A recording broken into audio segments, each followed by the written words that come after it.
stories of survival, building our own safety. Beyond the headlines, too often when sex workers make the news, it's because of tragedy. The headlines focus on loss, sensationalize violence, and erase the person behind the story. But every day, across every city and small town, sex workers survive in systems not built for their safety. They navigate stigma, manage risks, and create networks of resilience out of necessity and love. Survival, for many sex workers, isn't just about making it through the night. It's about carving out space for dignity and autonomy in a world that too often denies both.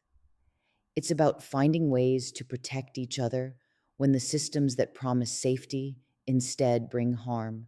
The power of community. Survival is rarely a solo act. It happens through quiet acts of care, sharing information about dangerous clients, checking in after appointments, offering a couch to crash on, or pooling money when someone needs bail or medical care. These peer-to-peer safety systems, whether whispered warnings, encrypted group chats, or formal bad date lists, save lives.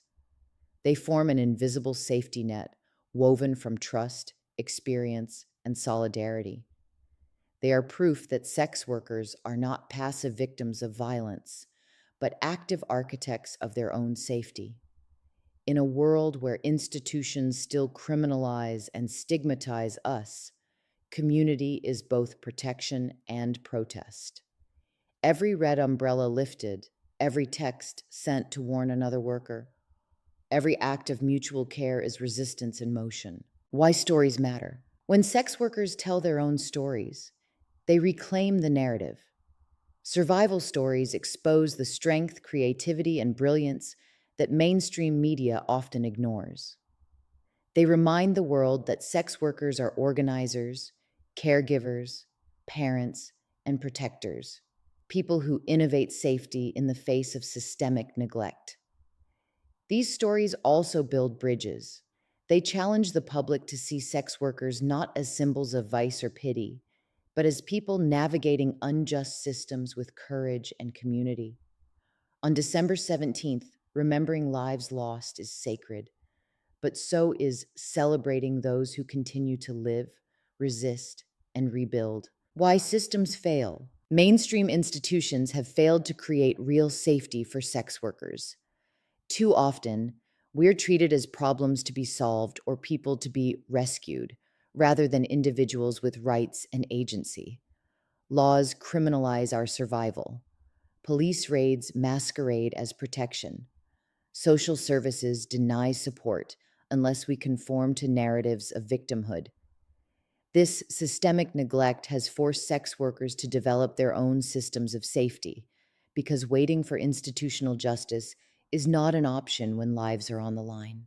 Grassroots safety strategies. Sex worker communities have always built their own solutions. We warn others about violent clients or unsafe situations. Buddy systems ensure someone knows where you are and when to expect you home. Community funds cover emergencies like medical bills, legal fees, or temporary housing. Peer outreach brings harm reduction supplies and information directly to workers who might otherwise be isolated.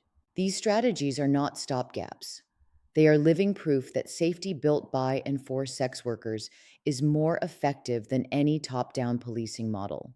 The strength in autonomy. When sex workers lead their own safety initiatives, they center what truly keeps people alive: autonomy, consent, and connection. These grassroots systems don't rely on surveillance or punishment. They rely on care. They are models of harm reduction that the broader world could learn from. Supporting these networks is one of the most meaningful ways allies can help, because every mutual aid fund, every bad date list, every act of peer support is not just survival. It's a blueprint for community justice. How you can take action today. Listen. Seek out first-hand accounts from sex workers in your community. Believe them when they speak about safety, risk, and resilience. Share. Amplify survival stories and grassroots safety strategies. Help shift the narrative from pity to power. Contribute. Donate to sex worker-led mutual aid funds, bad date list projects, and harm reduction collectives. Advocate, push for funding and policies that strengthen community safety rather than undermine it through criminalization and stigma. Every survival story is a light in the darkness, a reminder that sex workers are not invisible, not powerless, and not defined by violence. They are defined by courage, care, and connection. On December 17th, as we hold space for those we've lost, we must also celebrate those who keep each other alive, because honoring survival is just as vital as remembering loss, and because the safest future is the one we build together.